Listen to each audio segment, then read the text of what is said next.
West Bengal forest development কর্পোরেশনের লোলেগাঁওয়ের resort. এখানে সামনে কিছু কটেজ আছে এনাদের, এবং সামনে গ্রাউন্ড দেখতে পাচ্ছেন আপনারা, আর পেছনে জিটিটি এর একটি গেস্ট হাউস আছে এদের বাউন্ডারির বাইরে।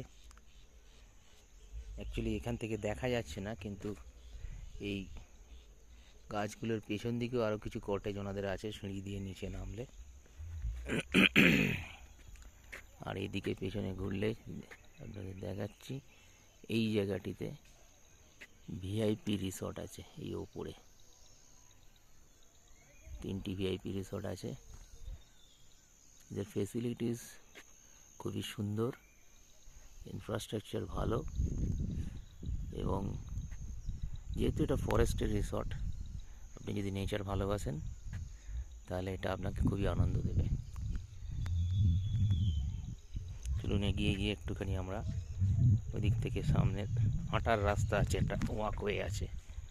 বর্ষাকালে একটু জোঁকের উপদ্রব থাকে এখানে, যেহেতু এখন পুরোপুরি বর্ষা চালু হয়নি, তবু কিছু কিছু আছে, সাবধানে দেখে শুনে চলতে হয়।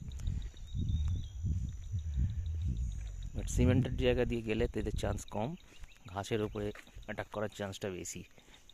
এ দেখুন, এখানে হাঁটার জায়গা আছে মাঝখানটা, এদিকেই রুমগুলো আছে।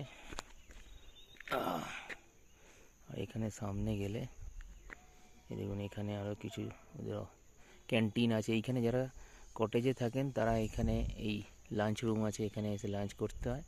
আর ভিআইপি কটেজে ওরা রুমে সার্ভিস করেন। ফ্যাসিলিটি খুবই ভালো, একদিন এসে থাকার জন্য খুবই সুন্দর।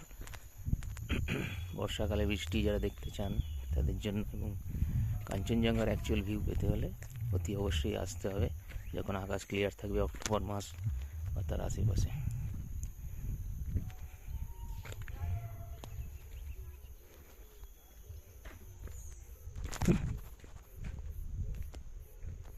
এখানে কিছু চেয়ার টেয়ারও আছে বসার, এদিকে যদি দেখেন যে চেয়ার টেয়ারও আছে এর মধ্যে।